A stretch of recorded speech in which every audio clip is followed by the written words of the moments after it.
ವರದಹಳ್ಳಿಯ ಪವಿತ್ರ ಕ್ಷೇತ್ರದಲ್ಲಿ ಜನಮಾನಸಕ್ಕೆ ಆತ್ಮಜ್ಯೋತಿಯ ಕಡೆಗೆ ದಾರಿ ತೋರಿಸಿದ ಮಹಾನ್ ಸಂತ ಶ್ರೀ ಶ್ರೀಧರ ಸ್ವಾಮೀಜಿ. ಶ್ರೀಧರರ ಜೀವನ ಕರ್ಮ, ಉಪಾಸನೆ ಹಾಗೂ ಜ್ಞಾನದ ತ್ರಿವೇಣಿ ಸಂಗಮವಾಗಿ ಲೋಕಕ್ಕೆ ತೋರಿಸಿದ ಧರ್ಮ ಮಾರ್ಗವಾಗಿತ್ತು. ದತ್ತ ಮತ್ತು ನಾನು ಭಿನ್ನವಲ್ಲ ಎಂಬ ಅವರ ವಾಕ್ಯವು ಅವರ ಆತ್ಮ ಸಾಕ್ಷಾತ್ಕಾರದ ಘೋಷಣೆಯಷ್ಟೇ ಅಲ್ಲ, ಅದು ದತ್ತಾತ್ರೇಯ ತತ್ವದ ಪರಮ ಏಕತ್ವವನ್ನು ಸಾರುವ ಸಂದೇಶವೇ ಆಗಿತ್ತು. ಮಾನವನ ಜೀವನದಲ್ಲಿ ಕರ್ಮ, ಭಕ್ತಿ, ಧ್ಯಾನ ಈ ಮೂರು ಮಾರ್ಗಗಳು ಒಂದಾಗಿ ಹರಿದಾಗಲೇ ಆತ್ಮೋನ್ನತಿ ಸುಲಭ ಸಾಧ್ಯವೆಂದು ಅವರು ಒತ್ತಿ ಹೇಳಿದ್ದರು. ಮಾಡುವ ಕಾರ್ಯಗಳನ್ನು ನಿಷ್ಕಾಮವಾಗಿ ಮಾಡುವುದೇ ಕರ್ಮಯೋಗ, ಭಗವಂತನ ಮೇಲೆ ಶ್ರದ್ಧಾಭಕ್ತಿ ಇಡುವುದೇ ಉಪಾಸನೆ, ಮನಸ್ಸನ್ನು ಏಕಾಗ್ರಗೊಳಿಸಿ ಒಳನೋಟ ಸಾಧಿಸುವುದೇ ಧ್ಯಾನ.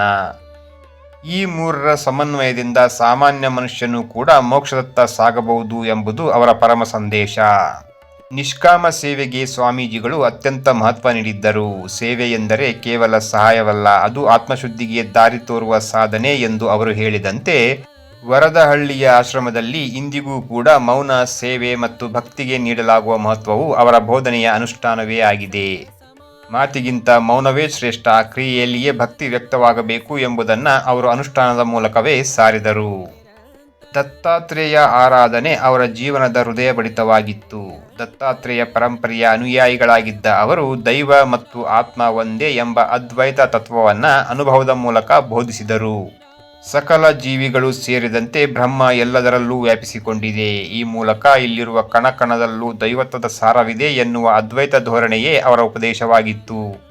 ಈ ಅದ್ವೈತ ಅರಿವು ಬಂದಾಗ ಭೇದ ಭಾವಗಳು ಕರಗಿ ಹೋಗುತ್ತವೆ. ಆಗ ಮಾನವನು ಪರಮಶಾಂತಿಯನ್ನು ಅನುಭವಿಸಲು ಸಾಧ್ಯ ಎನ್ನುವ ಸಂದೇಶ ನೀಡಿದರು.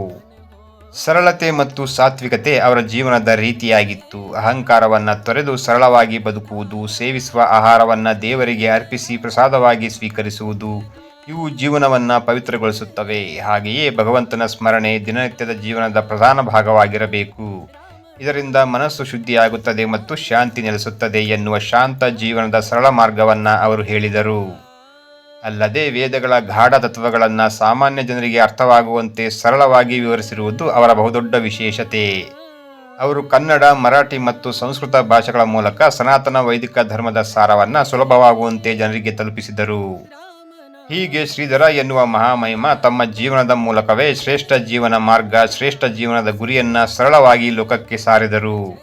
ಹಾಗೆಯೇ ಇಂತಹ ದಿವ್ಯ ಪುರುಷರ ಸಾನ್ನಿಧ್ಯದಿಂದ ಪವಿತ್ರವಾದ ವರದಹಳ್ಳಿಯ ಶ್ರೀಧರ ಆಶ್ರಮ ಇಂದಿಗೂ ಕೂಡ ಅವರ ತತ್ವ ಬೋಧನೆಗಳ ಅಡಿಯಲ್ಲಿಯೇ ಸಾಗುತ್ತಿದೆ. ಶ್ರೀಧರರ ಬೋಧನೆಗಳ ಜೀವಂತ ಸಾಕ್ಷಿಯಾಗಿರುವ ಈ ಆಶ್ರಮದಲ್ಲಿ ಹರಿಯುವ ಶಾಂತಿ, ಮೌನ ಮತ್ತು ಭಕ್ತಿಯ ವಾತಾವರಣವು ಸ್ವಾಮೀಜಿಗಳ ಆತ್ಮಸನ್ನಿಧಿಯನ್ನು ಅನುಭವಿಸುವಂತೆ ಮಾಡುತ್ತದೆ. ಇಲ್ಲಿ ಶ್ರೀಧರರ ನಾಮಸ್ಮರಣೆ ಭಕ್ತರ ಮನಸ್ಸಿಗೆ ಧೈರ್ಯ, ಶಾಂತಿ ಮತ್ತು ಆತ್ಮವಿಶ್ವಾಸವನ್ನು ನೀಡುತ್ತದೆ ಎಂಬ ನಂಬಿಕೆಯೂ ಕೂಡ ಅನೇಕರ ಅನುಭವವೂ ಆಗಿದೆ.